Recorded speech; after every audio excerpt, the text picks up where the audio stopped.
because you don't know us, you don't belong. Oh, we're not gonna take it. No, we ain't gonna take it. Oh, we're not gonna take it anymore. Oh, you're so condescending. Your goal is never ending. We don't want nothing from you. Your life is trade-jaded, boring and confiscated. If that's your best won't do. Appreciate that, John.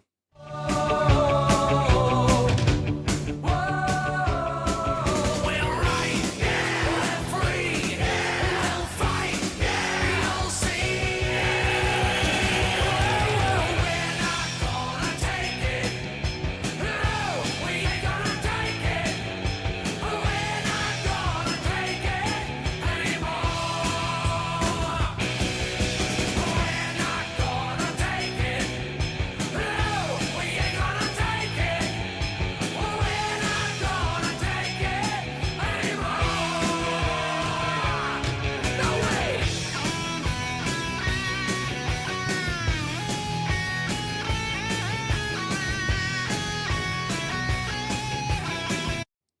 What's going on, T4? Good to see you in here.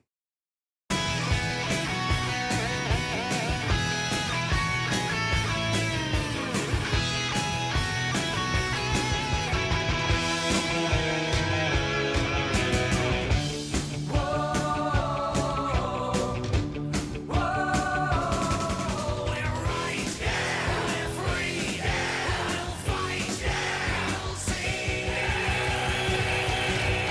We're not gonna take it. No, we ain't gonna take it. We're not gonna take it anymore. We're not gonna take it. No, we ain't gonna take it. We're not gonna take it anymore. Just you try and make us. We're not gonna take it. Come on. No, we ain't gonna take it. You're all worthless and weak. Not gonna take it anymore. Now drum and give me 20. All right, if you want to call in, there's a link pinned to the top of the chat.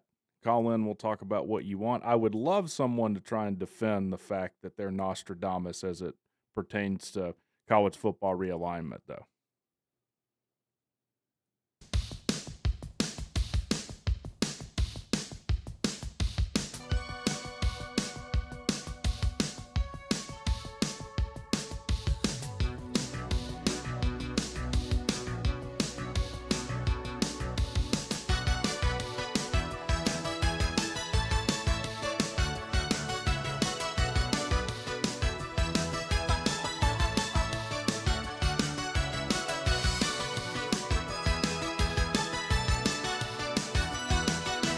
Talking away, I don't know what to say. I'll say it anyway.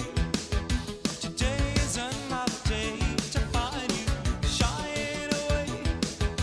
Is that Uncle Lou I see in the chat? Take on me, take on me, take me on, take on me. I'll be gone.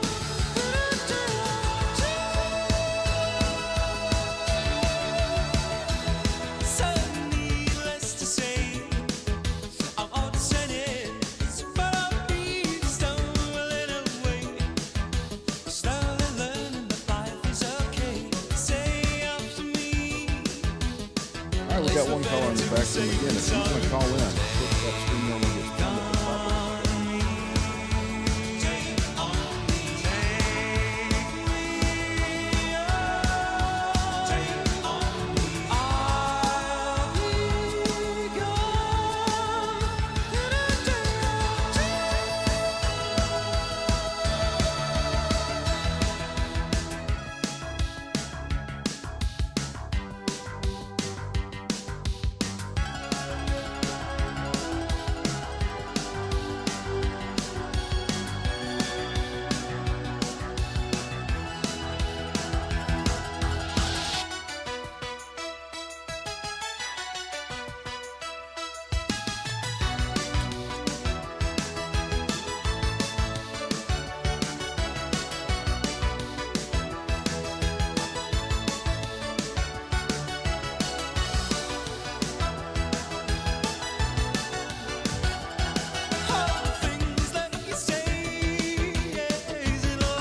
me, or is this a jam? Am I the only one?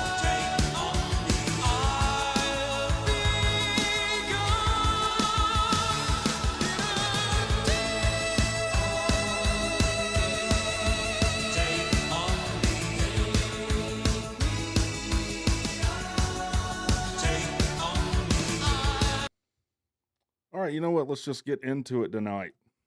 I hope you are all doing well. Oh, I thought I had set this up correctly. Give me 1 second here. A better YouTuber would be more prepared, but I think we all know I am not a better YouTuber. I think I know what's happened. Nope. Oh well, we'll do it like this. We've got our first caller in, Uncle Lou.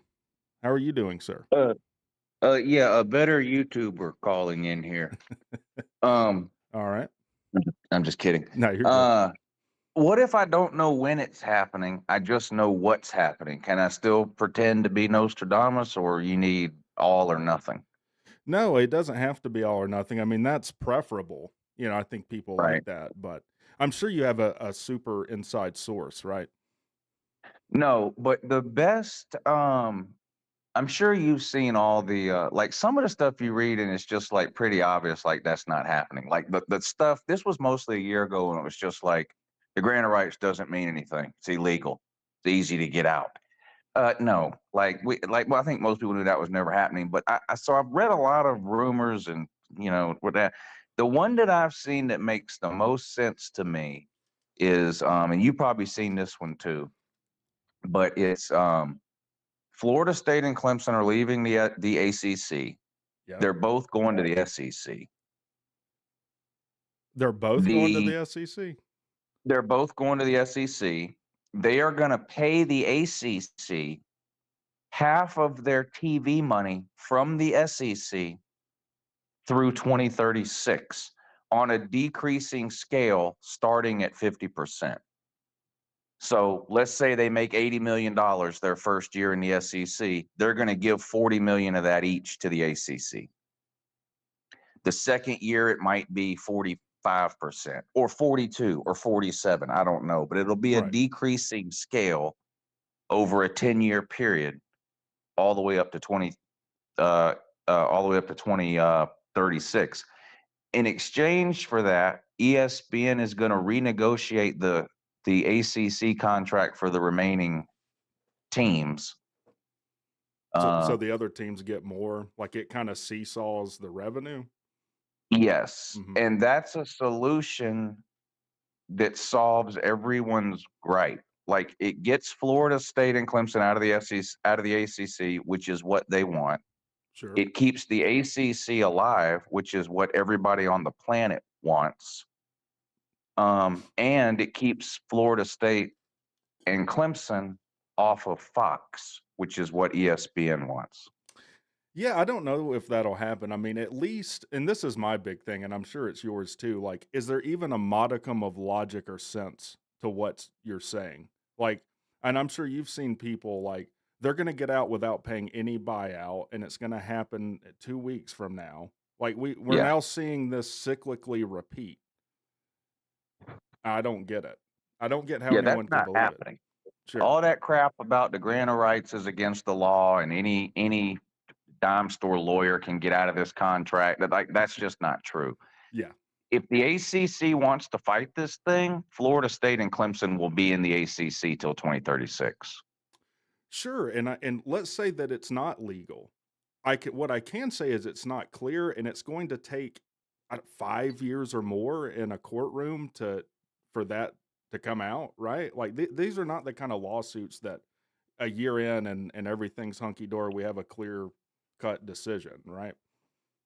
Right. If you look at Texas and Oklahoma, they left the Big 12 1 year early. Right. And for that trouble, it cost them $100 million. Okay, Florida State and Clemson want to leave 10 years early. That's $1 billion. Yeah. Yeah, That's it's $1 just not going billion. to happen. And that the ACC would work with them on a greatly reduced buyout just doesn't make sense to me. Right.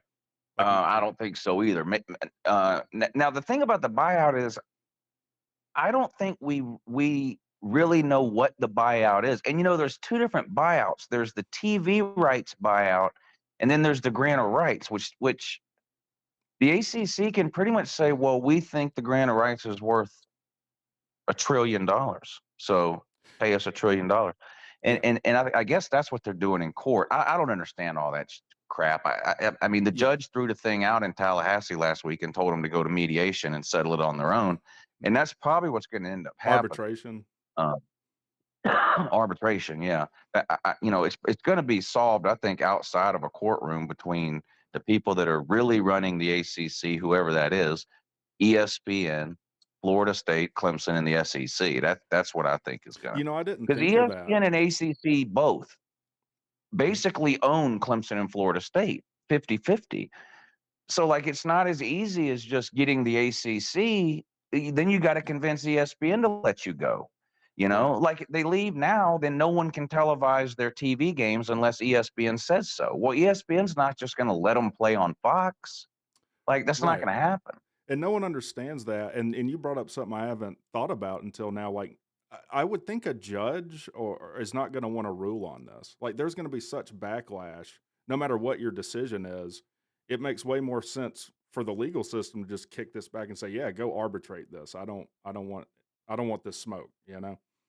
Yeah, and then it gets all political because the ACC files a suit in Charlotte, but then Florida State files a suit in Tallahassee, and they want the thing litigated in Florida for obvious reasons. The ACC says no, it should be litigated in Charlotte, but it was actually the Tallahassee judge that told them last week or the week before. It was like, y'all need to just figure this out, like. But I don't see Yeah. any judge in Florida or anywhere else just going, yeah, the grant of rights doesn't matter. Because I mean, if that's the case, then why doesn't somebody in the Big 12 just tomorrow go, well, I don't like it here. I want to leave here too. Our contract doesn't matter either. Like That's it what has no to one else matter. is talking about either. If this grant of rights gets deemed you can't hold to it, what that means for every other conference, like it's in the SEC, the Big Ten, all these other conferences don't want to see that happen, right? That means their Right. contracts aren't worth anything. Yeah. And I'm just kind of against the idea in general that, well, somebody else has more than I do, so give me that. Like this isn't fair. Yeah. Okay, it's not fair. Okay. What do you want me to tell you? I don't want to turn this into an SEC ACC thing, Mhm. but you and I both know that the SEC brings in infinitely more advertising dollars than the ACC. Of course, the SEC is going to get paid more. No, I I mean, get it's that. just common sense. Also, you've brought this up. I've watched your videos. Like the more recent contract tends to be the better one, right? Like it just kind of naturally works out that way. Now, I'm Yeah. not saying if the ACC had their contract up this year, it would trump all of them. I'm not saying that, but what time you sign it matters for sure. And just And the because you length of don't time. like it doesn't mean it's not legal. Right. And the length of time, too. Like, I actually think the SEC made a similar mistake to the ACC, which is signing a contract that's for too long a period of time. Right. Now Um, that makes all the sense for the ACC. It's what's keeping the ACC together right now. It didn't make sense for Florida State or Clemson, I guess, but they signed it not once but twice, Twice. right? Yeah. Yeah. They signed it twice, and now they're acting like, well, we were tricked, or we didn't know this, or it Well, was a can I different ask you AD, this? or it was a different commissioner. I Well, mean, they signed it twice. They gave press conferences bragging about signing it. The Florida State AD in particular, you can find a video on YouTube. He's bragging at media days about this contract they just signed. now do you You think know? that they have pretty good lawyers that looked over it not once but twice? Oh, I'm sure they do. Yeah, so I would assume. that's where I'm. And if you didn't have good lawyers look over it, then you're the idiot. Any Right. way you cut this, it's like you are a willing participant in this. Stop acting like you got blindsided or rope-a-dope sucker punched. Yeah. Yeah. I mean, I I mean, get somebody's always going to be making more. I mean, what happens if Clemson comes to the SEC and then every year the Big Ten's making more and more money, and now Clemson wants out of the SEC? I mean, it doesn't make any sense. Somebody's going to be making more and less than somebody else. I mean, that's just the way it is. well, and they act like they're destitute programs, and I don't want to go down a rabbit hole of Georgia Tech versus Yeah. everyone, but we don't have near what they do, like, and we probably never will. But it's a little offensive that you're acting like you got a beggar's can out here trying to get your football program going. Yeah, they're making 40, 50, $60 million a year in TV money. But they still need $1 from me to build a new luxury suite. Yeah, I see you in the back room. We'll get to you. Don't make no sense. Anyway, I just wanted to come on and give my 2 cents. I'm going to get off and listen, though. It's No, an interesting before you topic. go, People are talking realistically about it, not the Twitter kind of stuff you see where, I know the guy that cuts my neighbor's hair as a guy who cuts his best friend's lawn, who swears he knows a board member at Florida State and says they're getting out yesterday. Like, that's just a waste of time. Like the video you put up earlier. I went and looked at that guy's channel. Good God, man. yeah, I mean, it's people out of like control. that, it's a flash in the pan. It attracts a lot of eyeballs, but they read through the comments. It's all the same thing. More clickbait, more clickbait. Channels like that don't last. Yeah, But and you anyway, were I'm going to right. hang up and listen. But this is a good conversation to have when people are taking it seriously. So thanks for having me on, though. Appreciate it, Lou. Thanks for coming on. Everyone, that was the Uncle Lou on the channel. Next, we'll get to TriStar in a second. I will say Lou left a comment on that video, and he's absolutely right. When your whole channel and identity on YouTube is just clickbaiting the hell out of people learn, right? And then they stop watching you. So the only way you're going to be able to get views on your video is from new viewers who aren't savvy to your game, right? And eventually you're going to exhaust whoever would ever watch your video. All right, we've got TriStar on. What's going on, Tri? Oh, what's going on, brother? I heard y'all talking about how basically, it seems like nobody can ever have enough money when it comes to these TV contracts. Like, everybody's acting like, well, if we don't get $120 million, we're going to be standing in line at the soup kitchen. True. Yeah. And what there's like, I get what their argument is. They're like, well, the parity is putting us behind the 8 ball on what some of the other teams do. Here's my thing though. Once you step back from Clemson and Florida State, I think they will be able to be successful wherever they go. What happens when a team like North Carolina goes to the SEC? What is North Carolina's record if they play in the SEC? The same thing's going to happen. I'll tell you exactly what's going to happen. It's the same thing's going to happen to the big 4 West Coast schools that joined the Big Ten, and I think eventually Oklahoma and Texas. They're going to fall on their face because they left their base and they left their recruiting base. I don't know if that happens to Oklahoma and Texas. Texas, I think, as far as what money teams bring in, I think it's Notre Dame, and then it might be Texas after them in the entire country bring in the most money. I've heard of Notre Dame. I've never heard of Notre Dame. Continue. Anyways, but to me, the problem has been, and as y'all know, I'm an SEC guy, I'm a Tennessee guy, I'm a big traditionalist when it comes to college athletics. I guess because my family donates to UT, and I guess I have that perspective from having family that's played D1 sports. Yeah, that I see it from a totally different perspective, and I can tell you right now, most players and coaches don't like, even like ADs don't like the direction this is going, but they feel completely powerless because, for example, when they added Oklahoma and Texas, that was literally ESPN's doing. That was not Greg Sankey. Well, Greg Sankey was involved in it, but that was not like you had a bunch of schools clamoring to have Oklahoma and Texas. I mean, when the vote came up for them to join, how it used to be, and the reason I know this because it involves y'all, Georgia Tech, it used to be you had to have a unanimous vote. But now it seems like that don't matter anymore because when they were voting on to add Oklahoma and Texas, when it came down to Texas A&M and Arkansas voted against them, but Greg Sankey overrode them. I'll be honest, I don't know exactly how it works. I mean, my understanding was you needed like a majority vote. I'll be honest, I'm not quite sure how that works. So you can have the commissioner of your conference veto what the teams voted? I don't understand. Well, the reason I know because I know after y'all left in 64 there for a while, y'all tried to come back in the 70s, and because the 2 Mississippi schools voted against it, even though y'all were sponsored by Alabama, y'all were sponsored by Georgia even, Vince Dooley sponsored Tech to come back, and it was because it wasn't a unanimous vote. Okay. And I'm guessing now it's changed, but it was so blatant what ESPN was doing that the Big 12 sent a cease and desist letter to ESPN saying, stop trying to kill our conference. Okay. Yeah, I mean, look, I don't know how all this is going to shake out. I guarantee you there's going to be some people with buyer's remorse, though, and it's not going to work Oh, out absolutely. for these teams, even if they end up where they think they want to be. I mean, again, you hear Virginia talked about in a lot of realignment stuff. Put Virginia in the power two and see what happens. Look at Maryland. Does anyone care about Maryland right now? Do you even Listen, hear Maryland talked about other than I hear from Maryland fans all the time, and they tell me they wish they could go back to the ACC because that's where all their history is. yeah, I don't And yeah. and that's the thing. Like, did any of y'all that's watching and you yourself, WreckTalk, did y'all see where they came out with this little model about like an 80 team league or whatever, like 90 something teams? Did you I see did. that? I honestly didn't look at it. I even had like someone close to the programs, text program, send that to me. I haven't looked at it. Just and this is kind of how I operate. And this is for everyone listening, just to take a short aside. That was kind of the point of the video today. Anytime someone comes out and like, this is definitely happening, crazy stuff, Right. they're not going to beat ESPN to it. Go look at ESPN. That's where you're going to see it first. But go ahead. Yeah.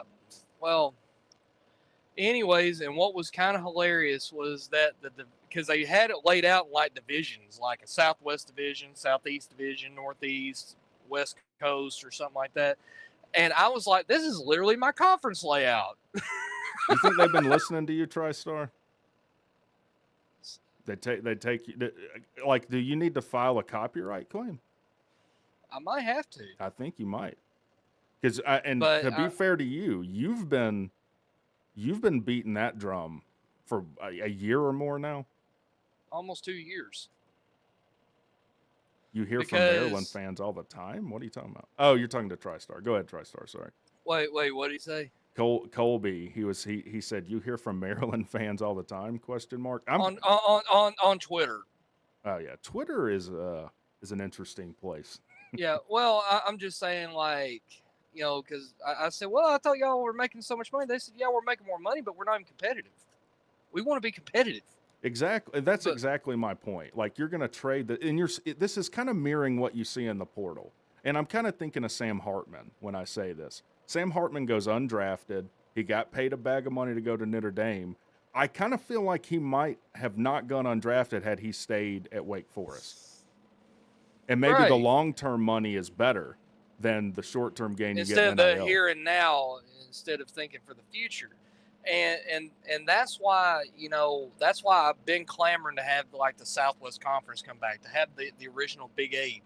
Because, I go to these places, as y'all know, besides covering University of Tennessee, I am a truck driver. That is my normal job. I go all over this country. I speak to the fans that actually live there and go to the games every week in the fall.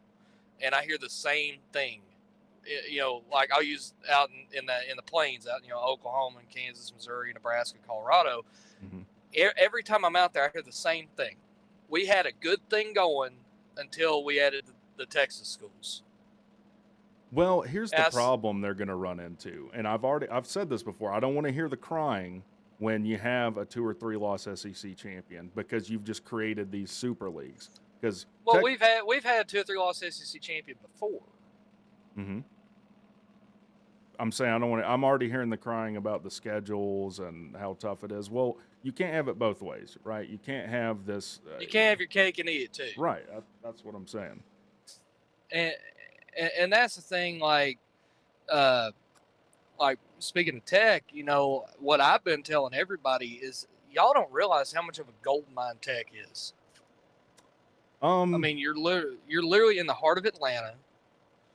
And I like Brent Key. I think he's doing a great job. I do too. And I think that because you've got so much talent, not just in football, in basketball, and baseball, in every sport, just in Metro Atlanta, not including the whole state of Georgia. I said the thing that's hurt Tech the last 5, 6, 7 years was that Georgia got Kirby, and they've went on this like stupidly, ridiculously good run. Yep. And you had the Jeff Collins years. Yep. And we went through the worst period in basketball and football in our while Georgia history. was winning 2 national championships. Yeah, I don't want to talk about that, but yeah. Well, I'm just saying, like it was just horrible timing And that's the thing. Like, I It kind of was. understand what Jeff Collins was kind of trying to go for. He was trying to make it all Atlanta and all that stuff, like the whole 404 thing. Oh, I've said that. If you need an expert marketer for your team, Jeff Oh, Collins he was is your great. guy. If you need someone to coach football, North Carolina is about to find out what he's like coaching football. We saw their Yeah. spring game. We had an insider go to their spring game. It's a complete circus. I can imagine. But you know, that's the thing is, I think eventually, you might agree, you might disagree. I think it all goes full circle. I think it all goes back to regionality and history and tradition. I think it all does, I don't know, because man. Like, I think we've rung a bell you can't unring now. It I, might I return to not being as crazy, but I don't know that we'll ever get well, back to I don't regional. think you're ever going to go back to players not getting paid and not having a transfer portal. I think they'll work that out. I think they'll work itself out. But I'm saying, in terms of like the conference layout and the formats and everything, I think it eventually will work itself out, because you're going to see, like I said, especially with those West Coast teams, that they're not going to be nearly as relevant in 10 years, because of the fact no player is going to travel 3,000 miles for a conference game. I mean, yeah, I know out there in the Pac-12 you had to fly everywhere because it's more spread out there, but at least it was like a short flight, in a half a day. Yeah, and like what was it? What's Missouri's coach's name? Like Dirkowitz or something? What's his name? Eli Drinkowitz, or as I Drinkowitz. like to affectionately call him, Eli Drink Piss. Well, I think he had it right when he said though that like football is going to be fine. It's the other sports that it's It's going the to be small. rough It's on. it's the women's softball. It's the soccer team. It's Yeah, that there's no pro lacrosse. league for them. Like they've got to take school Exactly. seriously. And I laugh so much when I hear this. Like I said, I guess because I have family that's played at Tennessee in multiple sports, and my family donates there. That, oh, these players don't care about their education anyways. I'm like, that's a very small minority. N'Kobe Dean, who played at Georgia, while he was on the Eagles team, was actually getting his degree, like his doctorate or whatever, in whatever he was majoring. He didn't have to do that. He's making millions of dollars. Now that's the exception. Like people getting their doctorate, I would think is pretty rare. I But mean, I'm Tech just has saying one that the overwhelming majority of players care about their education, because they realize, hey, what if I blow my knee out and I can't play anymore? Yeah, I see what you're saying. Like I'm sure the elite players, 4-star and And up, are not as concerned, but everyone and else probably is. and here's the thing when it comes to Tech as well. People think, oh, they won't be able to get athletes or academic standards. I'm like, you don't think Notre Dame doesn't have academic standards? Auburn's an engineering school. Mm-hmm. I don't want to go down this rabbit hole. Me and Lou actually argued this pretty vehemently on another channel. But I will say this: we can't keep kind of hanging our hat on that and saying, well, we can't just accept that like this is what it's going to be. We can only No. recruit in the 60s or some nonsense. We can definitely do better than that. We can definitely recruit in the top 25. And I'll tell you Yeah, this, there's all sorts of resources if you're an athlete. We talked to Joe Gilbert, who was a part of the 2009 ACC championship team. There's all sorts of resources if you want to be successful and put in the work. But I'll give you the last word. We got another caller in. What's the last thing you Okay. want to get in? As y'all know, it's time for y'all to come home to the SEC. Right. And because I want to see y'all play in Auburn every year. I want to see y'all play in Alabama every year. I want to see y'all play us every year, like Yeah. you did for 50, 60 years. Hey, I like Tennessee, man. I don't have anything against Tennessee. Like, hey, I wouldn't mind seeing Tennessee going down to Bobby Dodd once in a while. Yeah. I mean, hell, Bobby Dodd played at Tennessee, for God's sakes. This is true. Well, all right. I appreciate it, TriStar. Thanks for calling in. We'll talk to you again soon. Colby, what's going on, brother? What's up, my man? I just wanted to congratulate you on your journalism degree. I got a lot. I didn't get a law degree. I did pass the bar. And Right. someone said it sounded like I got an acting degree too, which I did. I'm glad he noticed that. I didn't say it, but Did you have to go out west for that, or? I had to go. I think it's called, it's like the School of the Samoa. It's the same one that the dude from Better Call Saul went to. It's that school. Oh, gotcha. Well, Yeah. congratulations, my friend.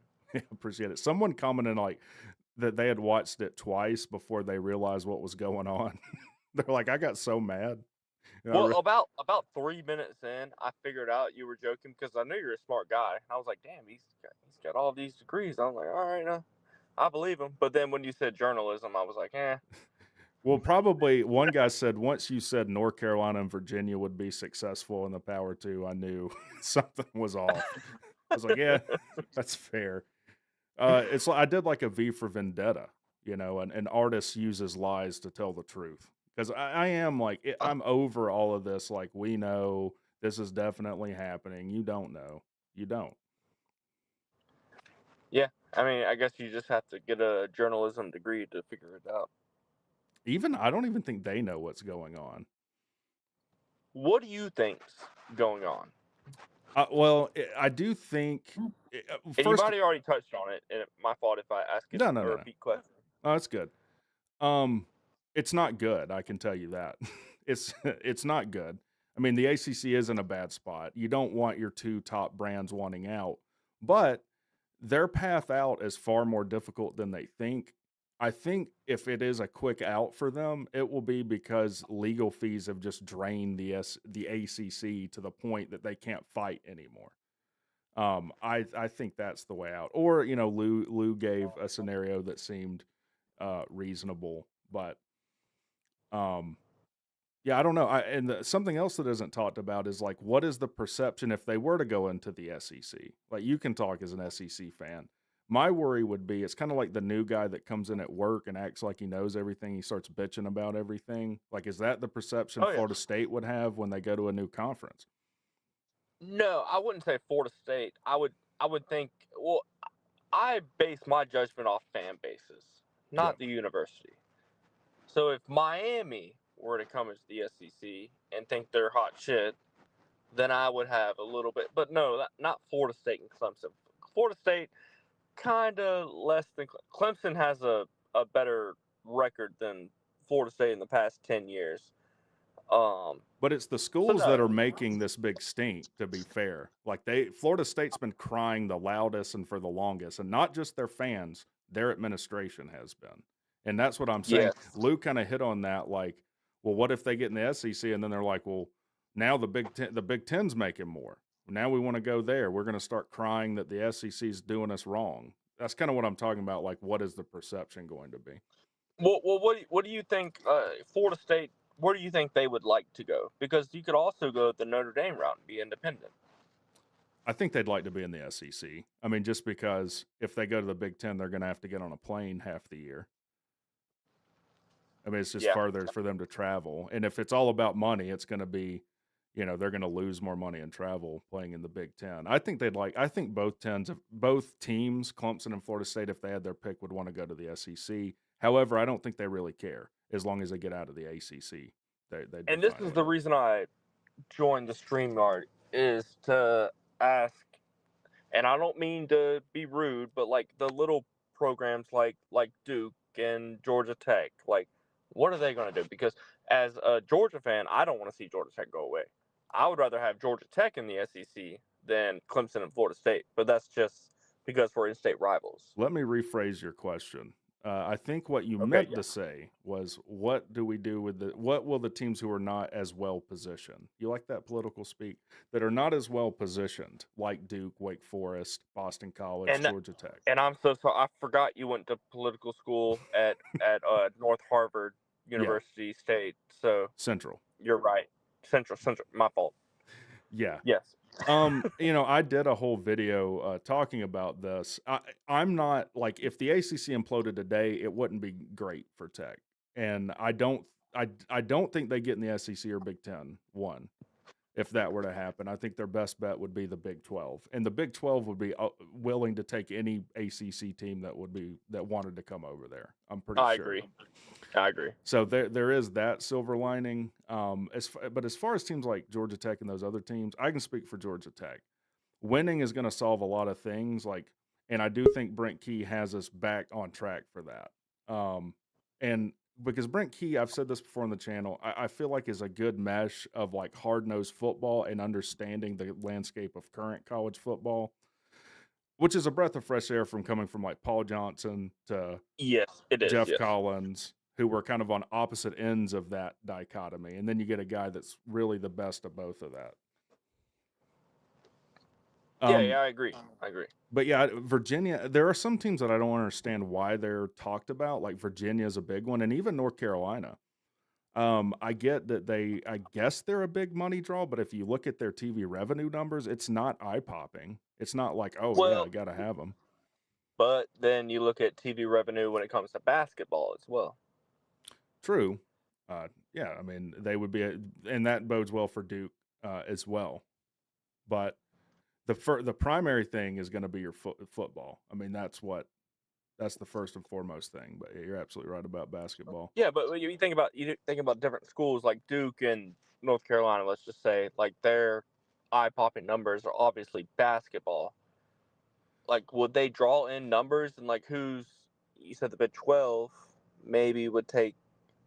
Would probably take Georgia anybody. Tech, but To yeah, be anybody. fair, Yeah, though, those numbers are on them playing an ACC schedule. So it's kind of like SMU's numbers are absolutely awful, but they've played a group of 5 schedule. So how do they do with an ACC schedule? And the same with like these other teams. You put them on an SEC or Big Ten schedule. It's not clear to me what their numbers would look like. Would it scale similarly? I don't know. I gotcha. Well, my last question, I'm ordering Diablos as we speak, or I'm about to. But Diablo's very good. Spicy chicken, Like it. awesome. Yep. My last question to you is well, shit, I forgot my last question. Damn. Yeah, it sucks. I mean, you know us Georgia fans, we're all dumb. So. No, you're not. I've always said this. If every Georgia fan was Oh, like I remember. Colby, I remember now. all right, go ahead. It's kind of off topic, but are you coming to the Slob Olympic cruise?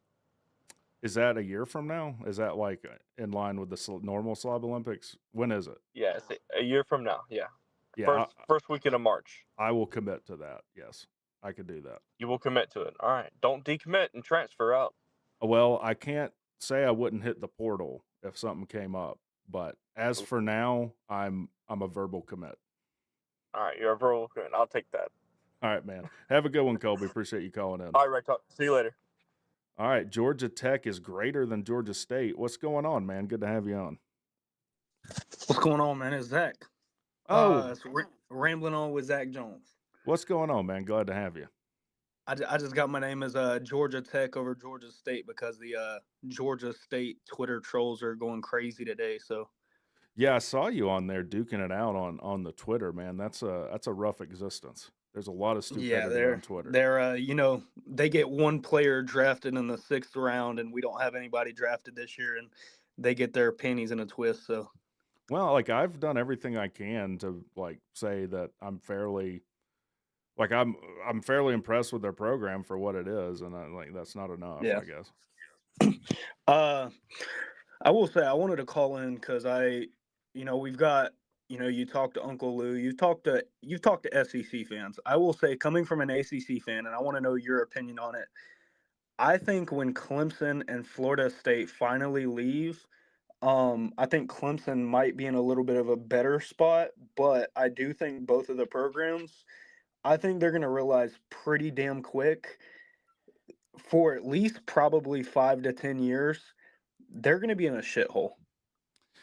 That's a good point of like what happens if you get to where you want to go and you're losing 4 or 5 games consistently. In other words, the pot of gold at the end of the rainbow only has like $5 in it. It's not what you thought it was. And I'm not talking about the money they're getting. I'm talking about the success that you think this money is going to get you. Because I can tell you right now, I mean, Florida State, they went 13-1, 13-0 if you don't want to count the game against Georgia. But let's And just they say don't. right. Let's just say Florida State went 13-0, right? Let's just look at their schedule real quick. I'm gonna pull their schedule up real quick on my computer. All I right. mean, I can think of one right now. They barely lost, or excuse me, they barely beat Boston College. They You did think struggle with them last year. you struggle with Boston College? I mean, this year, I can tell you right now, Rick, if I've told people on Twitter, and I've got myself into a mess many times on Twitter because I'll say it and then I get attacked by a bunch of Florida State fans. If Yeah. they lose to us in Ireland this year, it ain't gonna be pretty for you. Nah. Because if and I'm not saying like, oh, by all means, if they lose to us, I'm not saying if they lose to us that they're not going to be able to join the SEC or the Big Ten. Like they probably will still get invited because upsets happen all the time. But it's just like if you're talking all this crap saying, oh, the ACC is so bad, ACC is so bad. What happens then when you get beat in front of everybody in Ireland by Georgia Tech, a team that many people are saying might go down to the group of five? What's going to happen then? What It's a happens to good your point. bragging rights? It's a good point. Like if Clemson and Florida State are saying the ACC's garbage, they're not treating us right, money, blah blah blah. If you're not running the table in that conference, that's not a good look for you. That's a really good Year point, after actually. year, you have to consistently do it year after year, especially these years. Because, like you were saying earlier, I think you may have been telling Lou this. I heard you say earlier, this is probably going to take years. If you don't, like you just said, if you don't run the table in the ACC year after year after year after year, the ACC is going to say, well, you can't even run the table in our conference. What do you think is going to happen when we finally let you go? You're going to be dying to come back. Yeah, I don't think it has any bearing on them leaving, but yeah, like the lawsuit's going to take a long time. Like these complicated Yeah. lawsuits take years. But yeah, you're right. Like you need to be running the table. And to Florida State's credit, they did in the conference last year. But I don't know. I'm excited for Ireland. In the same channel that me and Lou were talking about, and that the video I was reading those video titles off of, it seems like this guy's scared of Georgia Tech. And I say that because he made a statement in one of his videos. I'll have to go back and try and find it. Basically, that if they beat Georgia Tech, that means Florida State's definitely back. Last year wasn't a fluke. And I'm like, wait, hold on. That means that you must think Georgia Tech is way better than anyone outside of the Tech fan base does. Like you're putting that's like Georgia opening up with Clemson. Like you're kind of putting us up on that level. I think if Florida State beats the brakes off of off of us nationally speaking, it doesn't mean a whole lot to anybody. I will say, I think coming from a Tech fan's point of view, if we were to beat Florida State, uh, like you just said, from a national standpoint, It'd be I huge if think we beat them. Yeah. it would be huge. But I think the only situation where we would get any credit out of it is if we beat them by like 14 plus. If it was a close game and we like barely beat them by maybe a touchdown, at a national point, everybody's going to be like, "Oh, FSU lost." Okay, but then there's going to be the rebuttal. Well, it was week 0. It was in Ireland. It was a brand new FSU team. Georgia Tech had the same offense as last year. Blah blah blah blah blah. And then you're just going to hear you're going to hear people talking crap about Georgia Tech. I don't know. I really, if we beat Florida State, I really want it to be a big win where we can make a statement. I want that I want that to come out of the Florida State game. I want Georgia Tech to make a statement, if anything. Well, I think if we beat Florida State, it won't be people laughing at Georgia Tech. It will be people not giving Georgia Tech credit for it, and they'll be laughing at Florida State. That's what Right. I'll think will happen if we beat Florida State. And look, all you can do after that, if you're Georgia Tech, is just to go out and what did Nick Saban say? Whip people's asses like you're supposed to do. Like that's all you can do, and then the credit will come. But yeah, I don't Yeah. know. I know Florida State lost a ton. I know that they gained a ton in the portal, but who knows how that's going to work out? And now they're kind of like, I guess Michigan was like the anti-hero last year. Seems like it's kind of Florida State this year. Like everyone's got their eyes on Florida State, kind of with bated breath, waiting on them to stumble. Yeah, I mean, and like you said, I mean, look at the Miami game. People still tell me all the time on Twitter. They're like, "Oh, that Georgia Tech would have had a losing season last year if it wasn't for Mario Cristobal." Dude, Georgia Tech still had to go 70 yards in 30 seconds. 30 or 70 yards in 30 seconds. You can blame Mario Cristobal all you want. Georgia Tech still had to clinch that game, and that they did. You cannot take that win away from Georgia Tech at all. No, I mean, we did have to drive 70, 75 yards. And also, when someone makes a mistake, all you can do is take advantage of it. What were we supposed to do? Yeah. Be like, oh, well, this wasn't supposed to happen because it's incredibly stupid. Let's Just hand it back. ourselves, Just hand them the ball back to them. Just or hand the just ball take a back to them. knee and show them how to take a knee and let them win. Like, what are we supposed to do? It's Yeah, completely nonsense. It's coping. It's coping with an ignorant coach decision, and your defense let us go down and win the game. I mean, that's what right. it is. Well, Miami's no stranger to this, and neither is Mario Cristobal. did you see the preseason rankings where they released like the early preseason rankings? I haven't seen it yet. I just saw that I think Ohio State's 1 and Georgia's 2. That's all I've Yeah, seen. I don't know how official those are, but they had FSU 11 and they had Miami ranked like 17. I don't know why anyone would rank Miami high. Like, think of Mario's first year. They had them preseason 15. They didn't make a bowl, did they? I don't think they made a bowl. This past year? No, the year before that, Mario's first year. Oh, okay. So there's always all this hype for Miami, and they underperform it. Same with North Carolina. Ton of hype for North Carolina. They underperform it. I think this year, like I called into Coop's live stream I like a couple of days, maybe like a week ago, and I was telling him Miami has, they play 8 games in the state of Florida this year. I mean, they have all the tools to be successful this year. They have Cam Ward. He was like top 5 in the country last year for passing yards for returning quarterbacks this year. Not overall, but like quarterbacks coming back for 2024. He was like top 5 in quarterbacks for last year. He had like 3,800 passing yards. They point is they have all the tools this year to be successful. If they are not successful, if they do not win at least 8-9 games this year, I would be very concerned if I was a Miami fan. I would be very concerned because there's no reason with the schedule they have that they should not have a very successful season. First thing, I want to respond to that. B Bean says, I thought WreckTalk shut down his channel. No. Oh, hold on a second. I didn't have that pulled up. You are fake news. Sir, go ahead. Can you stay? You're fake news. Okay, you're fake news.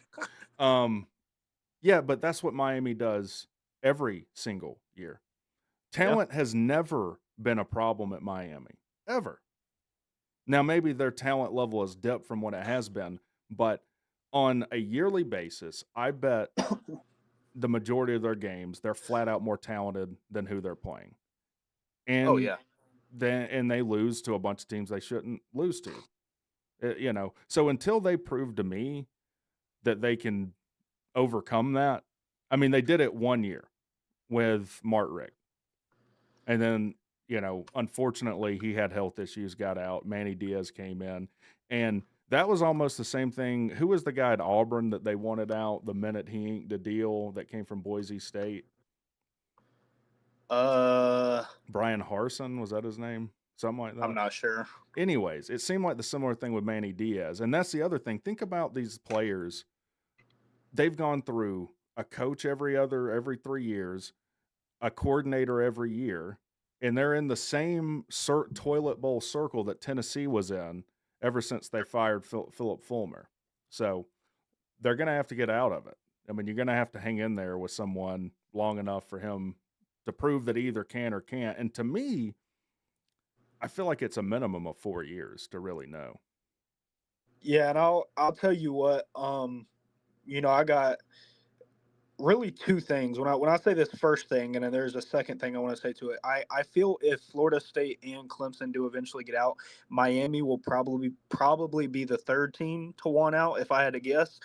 And the second thing I have to say to that is, like you just said, they have not proved anything. I would say the only team in the ACC that has proved anything is Clemson. Other than Clemson, no team in the ACC has proved anything. Nobody has any right to say, I want out of the ACC. You have no right. You have not proved you can compete in the SEC or the Big Ten. You have not proved it. Well, I think they'd be in for a rude awakening. For sure. Yeah. For sure. Very, very much. So, I don't know. Like, I feel the same about this as I do all the portal stuff.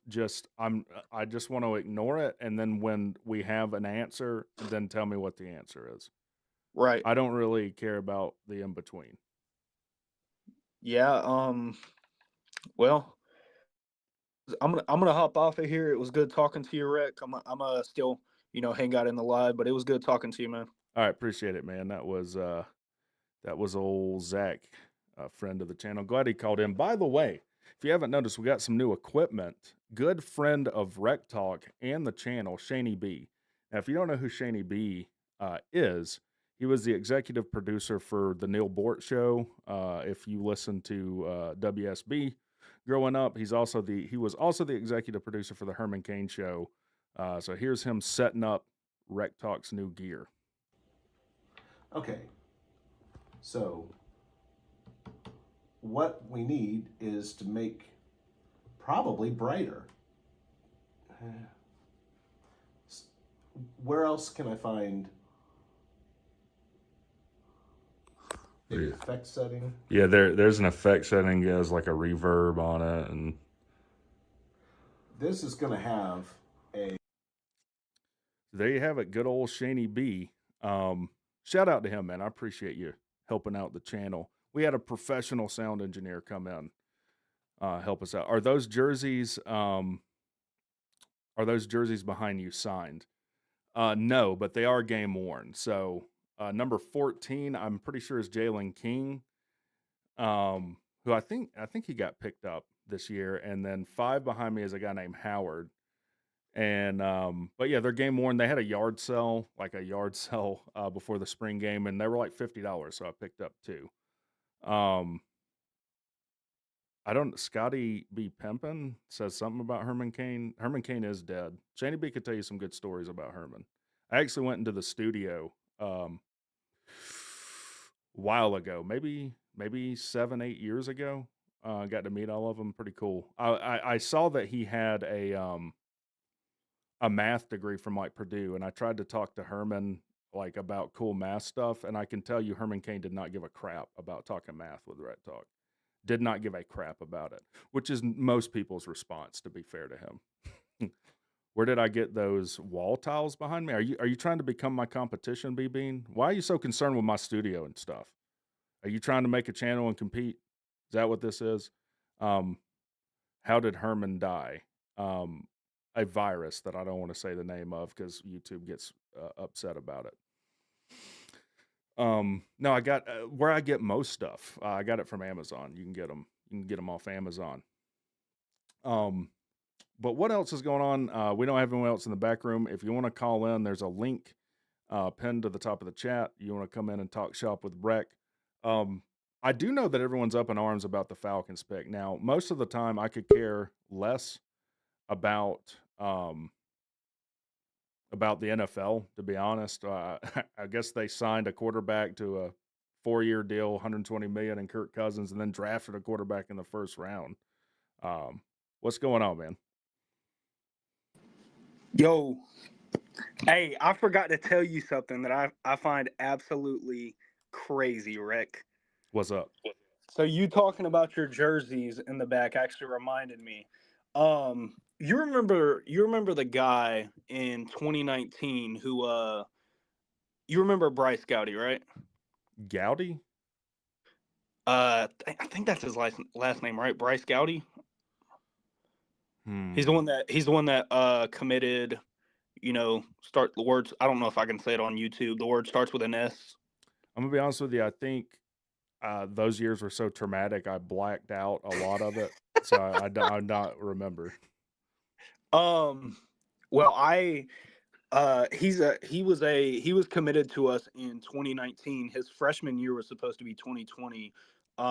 That's his name, Bryce Gowdy. He was supposed to. You can look it up. His freshman year was supposed to be 2020, but he committed SUIC. Not even going to finish the rest. You know what I'm saying. I'm not going to say the word because I don't Oh, want to get okay. your Yeah. I'm with you. yeah. I don't want to get your live banned. I don't know if you can say that word on YouTube. I don't think you can. It definitely searches for that word though. But yeah, we know what you're talking about. Yeah. So He's I no longer here actually by his own volition. right.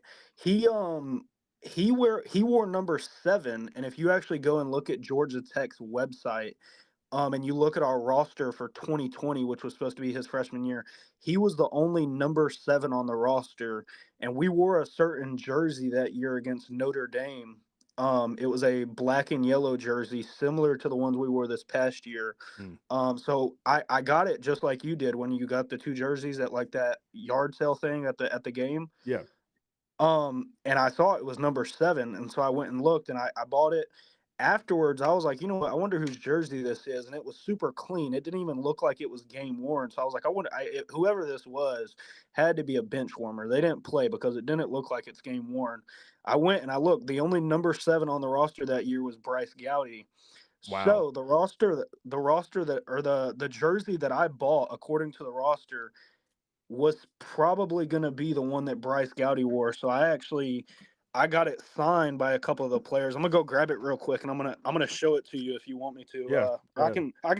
can send you a picture of it actually.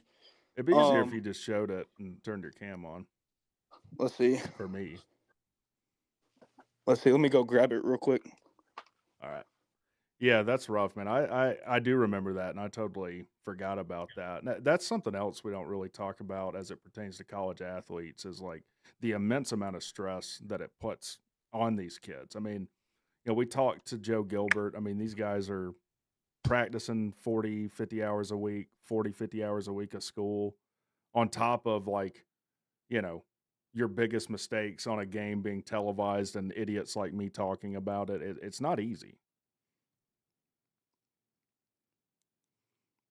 West Atlanta Sports Wade says, speaking of this call, I got Jahmyr Gibbs and Jordan Mason's black jerseys. Nice from that game.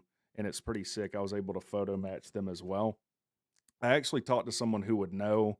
And these jerseys that were at the yard sale are from between 2018 to 2021. That was his opinion of it. So you're probably right. The Jahmyr Gibbs jersey might end up being worth some money one day. You must have got in there early, West Atlanta, because by the time I got in there, like everything was picked over. Sea Dog picked up some good stuff, but All right, you there, Rick? yeah, I'm here.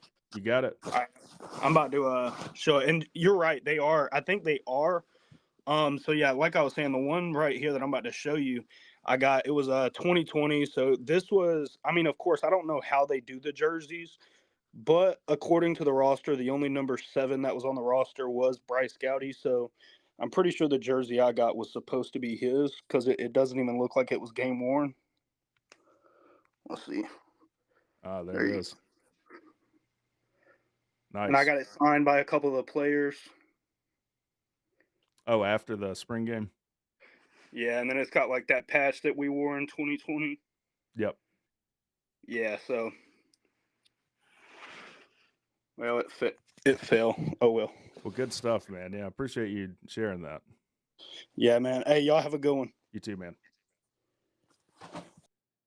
Yeah, like I said, that's not something we talk about a lot, but mental illness, depression, those are the kind of things that sneak up on you, and you're in a bad way before you even realize it. So, definitely seek help, and your support system around you. You start feeling off like that. Let's go through the chat here real quick. You wanted a 69 jersey, Lamau. I see you're as mature as me, and I love it. I love it. West Atlanta Wade says, me and my wife were the 4th and 5th people in line that morning. I'll tag you in some pics on Twitter. Appreciate it, man. Yeah, because I got there fairly early, I thought. Of course, I knew Sea Dog was going to be late, so I didn't worry about that. But by the time I got in line, it had to be 20 minutes before the thing opened. I didn't think there would be a line. There was a large line. And then I see people coming out with like 8 pairs of shoes stacked up and stuff. I was like, damn, is Rhett going to get anything in here? This is rough. All right, let me roll up through the chat here. See what you guys are talking about. Do markets matter anymore when it comes to realignment? Definitely. But as with anything, people like to treat things as a modicum. They like to boil it down and just be like, okay, it's just simply this one thing. And if you have this one thing, then everything works out. Everything in life is more complicated than that. It's kind of like when I took physics and stuff in school, and you always assume ideal conditions. You assume the pendulum is frictionless and there's no stretching when you do things that roll, you assume no slipping, and then you get in real life and you're like, oh yeah, it's infinitely more complicated than that. And that's why people that do that kind of thing make a lot of money. This is only one individual opinion and doesn't hold water. NFL draft last 2 years, FSU 21, Georgia Tech 2. ESPN comes to Amelia Island at ACC meeting. ACC leaders says since they are in litigation, we are not letting them come. ESPN says okay and walks out. I don't quite understand all that, and that's because I'm ignorant. But if the point is that Florida State has way more talented players, like, you're not going to get an argument from me on that. Would love for South Carolina to be back in the ACC. They would probably do better. Would love for Georgia Tech to be back in the SEC. I would say that's never going to happen.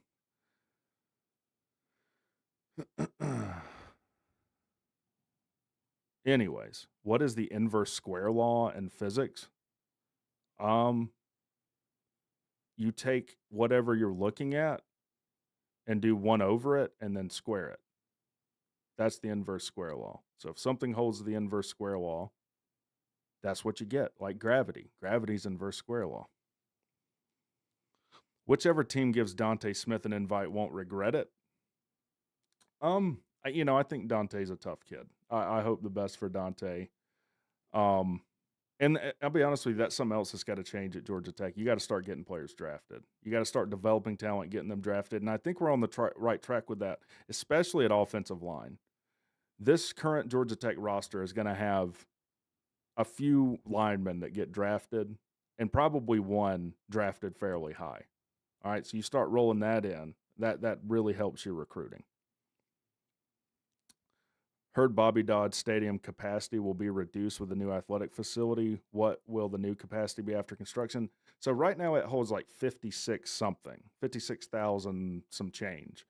I think the new construction is going to take out approximately 5,000 seats. So you're going to get 51,000 something. And honestly, I'm totally fine with that. I mean, it's not something I really want to talk about, but it's no secret that Georgia Tech doesn't sell out their home games. So decreasing the capacity, I'm totally fine with. And I honestly don't know when the construction of that is going to be complete. I feel like it runs into 2025, but I could be wrong with that. Which team did the best in the NFL draft? Well, most people will tell you it wasn't the Falcons. The Penix pick was head scratching to me as well, but the defense of it, all right, to be like, was it Lex Friedman? Could you steel man the case for me? If you steel man the case for them drafting Penix, there's probably going to be some hefty consequences for the tampering, whatever happened with Kirk Cousins. I guess they contacted him in a period they weren't supposed to contact a free agent, or he wasn't a free agent yet, or whatever.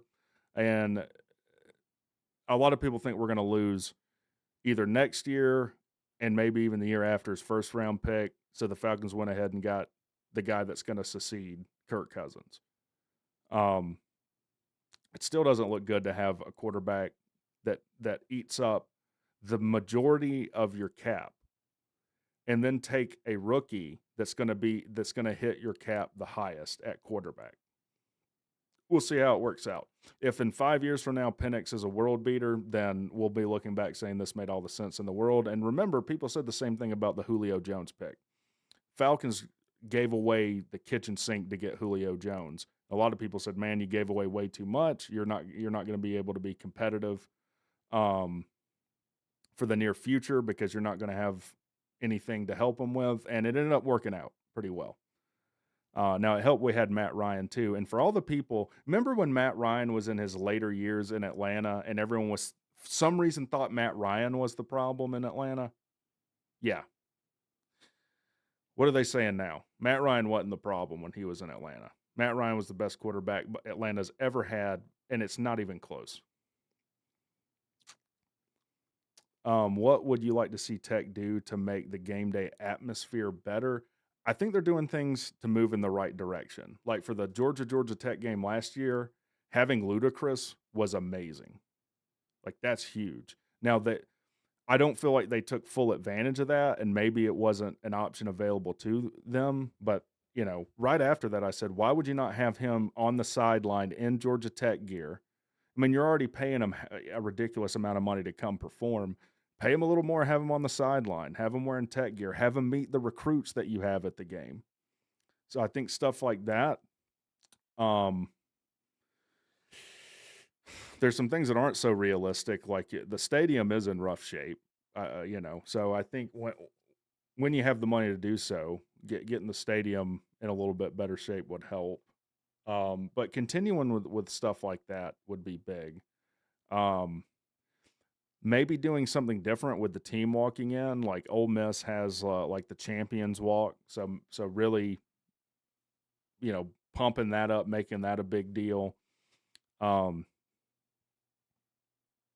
There's not much on game day experience that I can say a ton better. I can say as far as relations with fans in general and the media could be infinitely better. Tech is pretty adversarial a lot of times in that. Maybe Penix will be used for future draft picks. Yeah, but you're not going to get what you would for the 8th pick this year because he's not going to play. The only way you could get future draft picks that would make sense, in my mind, and again, I'm not an NFL guy, is a guy that you draft high, proves he can play, and then that'd be the only way you get another first-round pick out of him. They need to hand out pom-poms for whiteout games, love the block party, and leveraging Atlanta scenes.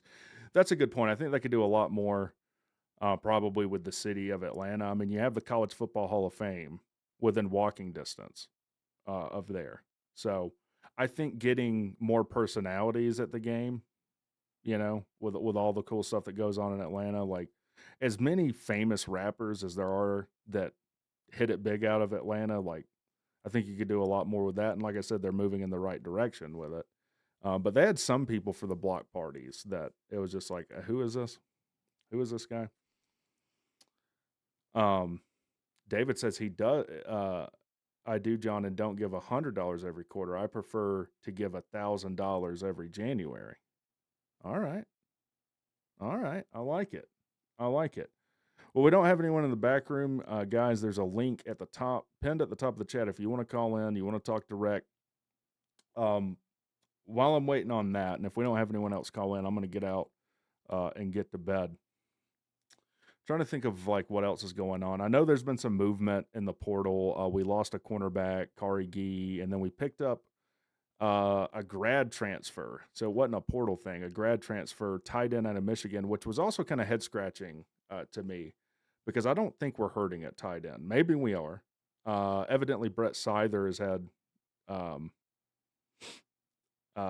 surgery of somewhat that's fairly serious. So I don't know if he'll be ready for the season opener. Maybe that's why we're looking for another tight end. What's your way too early Final Four playoff picks? You're talking about college football? Oh man, this is why I don't do stuff like this, make predictions like that, because I honestly don't know enough about national college football to feel confident and not sound stupid to make a prediction like that. I mean, I would have to think. Well, it's going to be interesting to see what the post-Bama era is. We haven't really talked about that. I don't think Bama makes the playoffs.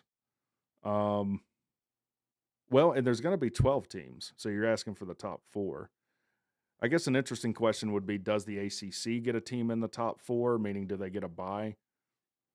It's possible. Clemson has taken a step back, and I'm kind of the opinion Clemson is going to struggle as long as they don't take full advantage of the portal. And I don't even know how they track scholarships because you have all these players leaving. And if for the most part you're just relying on recruiting, I imagine you're always under 85. Maybe a Clemson fan could comment and educate me, but the math doesn't seem to math on that. Could a team not named Florida State or Clemson in the ACC make it?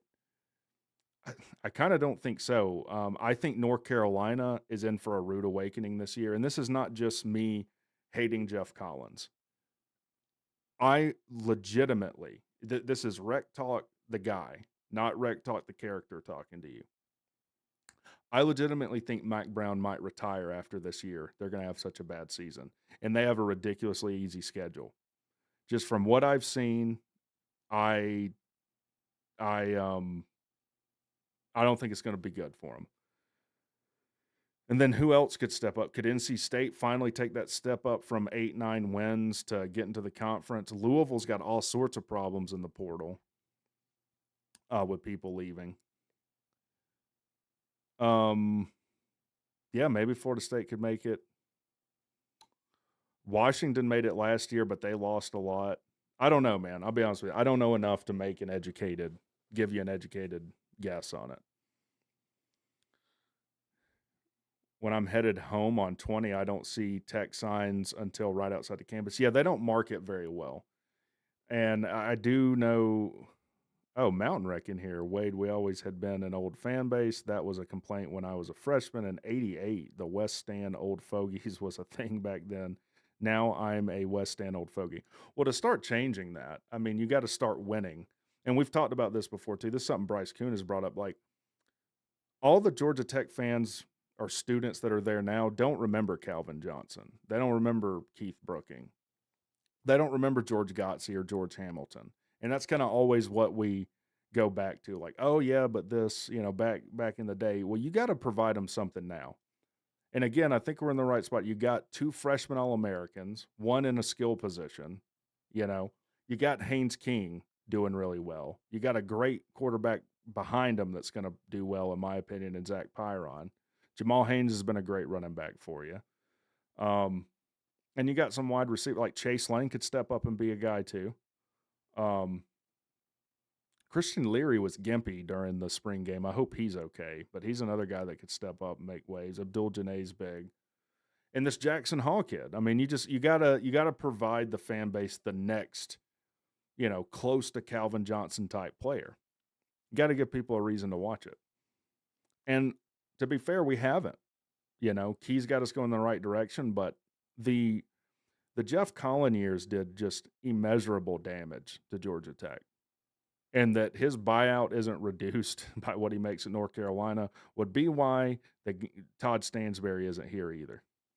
Ken Swilling, I tell you, Ken Swilling's even before my time. Ken Swilling, is he out of Stevens County, I think?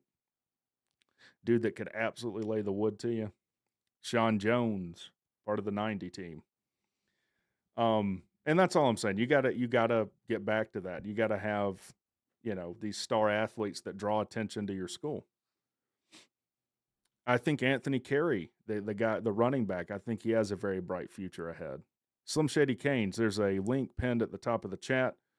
We started off the show talking about conference realignment. I know, well, I would say you have a strong opinion about it, but Slim, I don't think you have an opinion that isn't an extraordinarily strong opinion. But you're definitely welcome to call in. We can close the show out on that if you'd like. You can't wait for Rec to call for them to put Pyron in every time King throws a pick. I'm not that kind of guy. I'm not Steve Spurrier, in other words. Steve Spurrier would have his starting quarterback throw one pick and bench him for the rest of the game. I don't agree with that philosophy. I mean, you can't just yank quarterbacks in and out like that. I am in full support of Haynes King. Please don't take that as like I don't support Haynes King. I want Haynes King to be Heisman Trophy finalist this year, Heisman Trophy winner. If we begin going on a run for ACC titles and maybe making pushes for a new playoff format, then there's a lot of closet Tech fans that would show up and show out at Bobby Dodd Stadium. I agree. Even during the Georgia game, when Georgia had, more fans there, like it was loud for Tech. Think back to the Duke game, even when Jeff Sims was playing right in Key's interim year. That was we didn't sell out that game, but it was loud in Bobby Dodd Stadium. And a lot of people crap that aren't Tech fans on Bobby Dodd. Like, it's a cool atmosphere. Like, when you're on Tech campus, Sea-Dog noticed this when we went to the spring game. It's almost like an enclave in Atlanta. And, like, you cannot even be aware you're downtown Atlanta at certain points on campus. It's a cool place to be. All right. We got Slim Shady Canes in. What's going on, man? How's it going, buddy? Pretty good. You're pretty quiet. Let me pull you up. Sorry. Is that any better? That is better. How are you, sir? Well, I just got the kids down, so a little better. So you're at home tonight. All right, you're not on the road. Yeah. We had TriStar called in. He's calling for us to come back to our home in the SEC. Yeah. Well,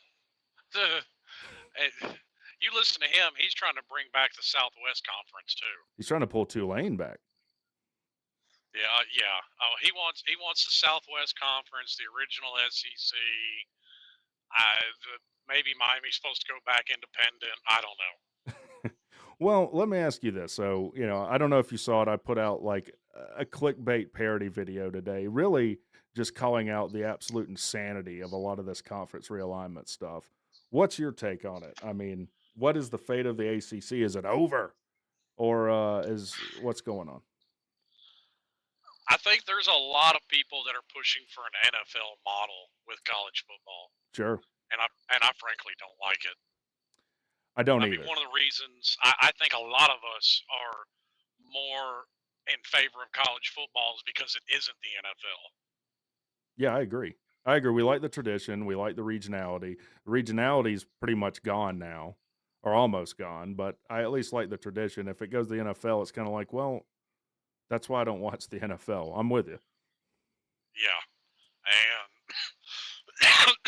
I mean, I've even heard the conversations are also, at least from what I'm hearing, very quickly going to collective bargaining, and it's like, well, okay, maybe at some point, but like there's a couple federal laws y'all got to figure out first before we get to that point.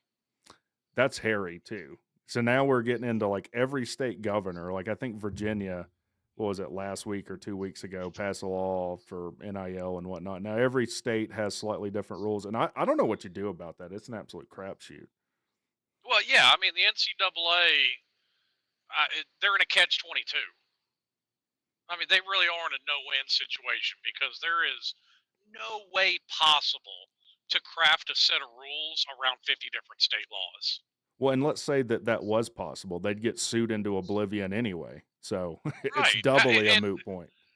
And that's what I don't get, because at one point, people are complaining about this Wild West needs to end, including Tennessee fans. Yeah. And then as soon as the NCAA tries to do something, burn it down, sue the NCAA into oblivion.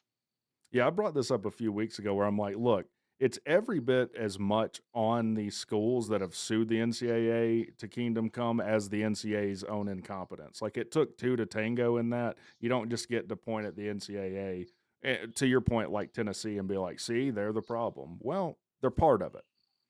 Yeah, oh yeah. And listen, the NCAA is fighting a monster of its own creation because it Yes. refused to really come out of the Stone Age. And I said this from the very beginning, and I think me and you have had these conversations. Yeah. Like the blueprint for what you do is there when it comes to the Olympics, because that's as well considered amateur athletics. And I don't know why they just didn't use that blueprint that was already there, that, by the way, has been working for 100 years. Yeah, my only thought on that is the Olympics don't draw near the money that college football does, and I think that makes it more difficult. Because let's say they did try and do that, I think you just go back to the previous point, they just sue the NCAA. Well, right. I'm just saying that's the model they should have gone. That's the before archetype they should have gone with from the very beginning. Okay, before it got to this point. Yeah, and the NCAA, Yes. they were kind of like the miserly dictator that just had everyone under their thumb, and then it got to a point where they couldn't do that anymore. So that would be their part in it. Like SMU, giving SMU the death penalty when they weren't doing anything any different than Texas was at the time. In fact, Texas might have been worse. Sure. Well, the difference was SMU got caught, and then SMU got put on probation, and they got caught again. Yeah, they couldn't play football for 2 years, right, after that. Yeah. Well, once people forget, like, SMU didn't just wake up one day and get the death penalty. They got put on probation, TV ban, bowl ban, the whole 9 yards, and then they got caught again like 6 months later. Yeah. And look, I'm not even going to say that was the wrong move, but you at least got to be consistent. I mean, hell, did North Carolina not earn the death penalty with what they did? Not only did they not get a death penalty, they didn't get anything. Cheated Well, for a decade straight across all sports. even if you go with the argument maybe they didn't deserve the death penalty, they deserved at least as much as Missouri got. What Missouri got, like a postseason ban and some like a recruiting They got reduction. doc scholarships and postseason ban. Yeah. But that was over like they went to tutoring too much or something. It had something to do with a tutor. It seemed. All I'm saying is, in comparison to what we know was going around, every other team was doing, it seemed pretty mild in comparison. Oh, right. And the NCAA is kind of notorious for this. They slap on the wrist who they want, and they try and put the death nail in the coffin of who they want. True. They've tried to stick things on Miami for decades. You were one of the first group of schools they tried to stick with NIL violations, right? It was y'all, it was BYU, and it might have been SMU, if I'm remembering right. I don't know if it was SMU. I know it was BYU and Miami.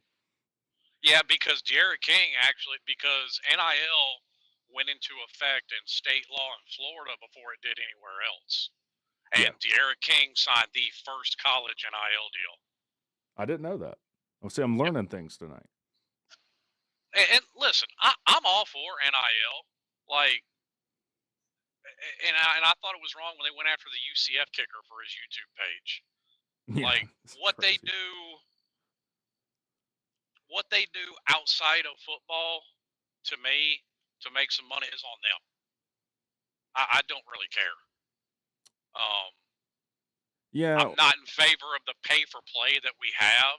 I'm in favor of it's supposed to be like it works in the NFL. Tom Brady made a name for himself. Tom Brady got endorsement deals. That's basically what NIL is supposed to be. Yeah, we know it's not, but I mean, and there was even egregious things like the reason the college football game has been absent for 10 plus years. I mean, you're in the game, you're not getting paid. Even people that had graduated, they were on like legacy teams and they weren't getting paid anything. So we went from having this really strict, archaic system to, who's the coach for Ole Miss? Hugh Freeze? Not Hugh Freeze. He's not at Ole Miss. Oh no, he's at Lane Kiffin. Excuse me. Lane Kiffin. I love Lane Kiffin because he's so like slimy and forthright with it that I kind of respect him. And he said, "This is the least ideal system we could possibly have," and I kind of agree with that. Yeah, and a lot of coaches have echoed that sentiment. I mean, Nick Saban has, Kirby Smart has, Dabo has, Mario Cristobal has. Well, and I think it's funny, people like herald Nick Saban. This is my stress ball, by the way. Nick Saban is like almost like an altruist of college football, when really the reason he didn't want it to get this way is because he's been able to do all this all along. He wants to go back when he had all the advantage that a lot of other teams didn't have, or that's how I see it. Yeah, maybe, but I mean, do you really see the playing field leveling? I mean, no, it's getting worse. We have a small sample size, but we're working on a few years, and like you said, it's getting worse. No, it's 100% getting worse. So I mean, listen, the talent gap, and well, actually, I'm not even going to use that example. I'll use this example. You can throw around all the money you want, and SMU is a good example. Texas A&M, Texas, and this kind of even goes to realignment too. If it's all about money at the end of the day, then we might as well hang it up because Texas and Texas A&M are going to win everything forevermore. Well, so, Texans they're kind of proof it's not all about money. No, it's not all about money. It's a big part of it, though. I mean, and Texas, I think, is now taking advantage of it. But that's because they now have Steve Sarkisian. Like, you have to have all of it, right? You got to have a good coach. You got to have the financial backing, and some other things. But but there's a hard ceiling, I think, if you don't have the financial straight. I agree with that, which is kind of the way it's always been. True. Yeah, true. And Texas A&M made the mistake of paying Jimbo Fisher not once but twice a big boatload of money. You know, I calculated. I think he makes $37,000 a day right now. Well, I'll even say he kind of earned that first one because when he was there, you had what, 4 active coaches with a national title? Yes, and Florida State was all too ready to get rid of him for whatever reason. Yeah. Well, I mean, you kind of saw the downfall of Florida State while he was there. You saw it after he left too. Yeah. I mean, yeah, okay, they hired Willie and things got worse, but I mean, they went 6-6 Jimbo's last year, I think. Yeah, I mean, they were definitely on a decline. And I'm not saying that you shouldn't have been frustrated if you were Florida State with Jimbo Fisher. I felt like it was kind of soon to say we got to get rid of the guy altogether. Well, right. Well, some of it, and we all know this. You know, I know this from the same things happening with Miami. Some of it's just around the fact that sometimes shit happens. Would things have been as bad if DeAndre Francois didn't blow out his knee in that Alabama game to start off the season? No, I don't think they wouldn't have been as bad because DeAndre Francois was the best quarterback they had on that roster. Sure. And look, no one knows more than Miami about getting on a coaching carousel. We talked about this earlier in the show, and I know you've been, really critical of Miami for that. And look, I do think Cristobal's probably got Miami going in the right direction. Your fan base has got to give him some time. Like, if he doesn't win the ACC this year, it's not the end of the world. I don't think it's the end of the world, no. But to be honest with you, if you considering what's been brought in and considering the schedule, I've actually picked us to win it. And it would be a disappointment. I don't do that lightly. No, I do know you. It would be a disappointment. All I'm saying is if you don't win it and your response is fire Mario Cristobal, I think that's silly. Being disappointed, yes. Fire the guy, no. No, fire the guy wouldn't cross my mind in year 3. Yeah. And what do you think's the quickest? I've said 4 years. It takes 4 years to really, I think, pull the trigger on saying this guy needs to go. And that's how long Tech gave Jeff Collins. I think Jeff Collins is a perfect example of shy of off the field nonsense. That's what we saw from Jeff Collins. That's the quickest you could say this guy's got to go. I would agree with that because, we'll even take Florida State as an example. You know, Mike Norvell, using the portal heavily, got his team undefeated regular season in his third or fourth year. Yeah. But what's Florida State going to be this year? Like, you could see the progression and what Mike Norvell was building towards at Florida State, and now all that's gone. You're almost starting back at square one because Mike Norvell is not recruited very well.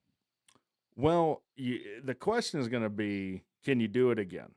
Can all these portal players come in and patch up the holes you've got and compete at the level it takes to make the playoffs? And I don't know. I think you can build up to it again, but I think short-term memory loss is a problem with a lot of us when it comes to college football. Yeah, I don't know what you were just talking about even.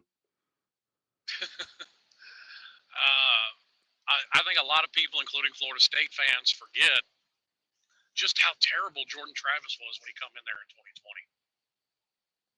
Yeah. I mean, took him a god-awful. minute. So yeah, and that's what I mean by you saw the line of progression. Yeah, and we'll end the show on this. This is something I hadn't thought about until tonight, but with all the saber rattling and crying to get out of the ACC, if you're Florida State and drop a big goose egg this year and look awful, it's not a great look. No, it's not.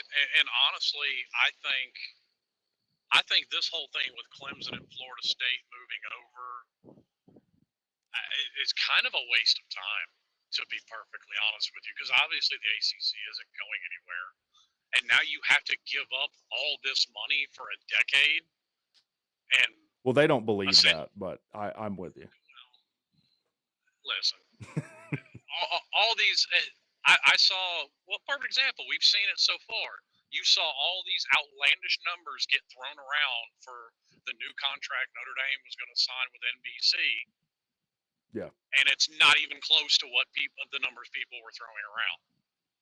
Honestly, if it wasn't for the fact that Notre Dame is a Catholic school and everybody knows where their funding comes from, I think Notre Oh, Dame just doesn't Jesus. care about money. Yeah, I mean, look, Notre Dame's able to do what they're able to exist as an independent because they're the biggest money draw in college football. So I'm not even sure if that's true. it was up to like 2 years ago. Was it? Yeah, yeah. By a good bit, like by like 20 million. Which kind of surprised me too. I didn't know they were out by themselves. But I'm gonna get to bed, man. I'll give you the last word. What do you want to say? Well, yes, I think I'll just end it with what we've already said. Yes, I'll be disappointed, but my pick is for Miami to finally win the ACC this year. And I definitely think Cam Ward's got a better shot of having a great season than Haynes King because he's not going to turn the ball over to Georgia Tech 4 times. All right. Well, I appreciate it, Slim. You have a good night, man. Appreciate you calling in. All right, guys, that will be the show. Appreciate y'all all coming in. That was a good show. Had a good call-in show. I'm going to do more call-in shows because I want to hear from you guys. I want to know what you guys think. It's been an eventful Sunday for me. And if no one's told you today, you know what it is. WreckTalk loves you. Y'all have a good one.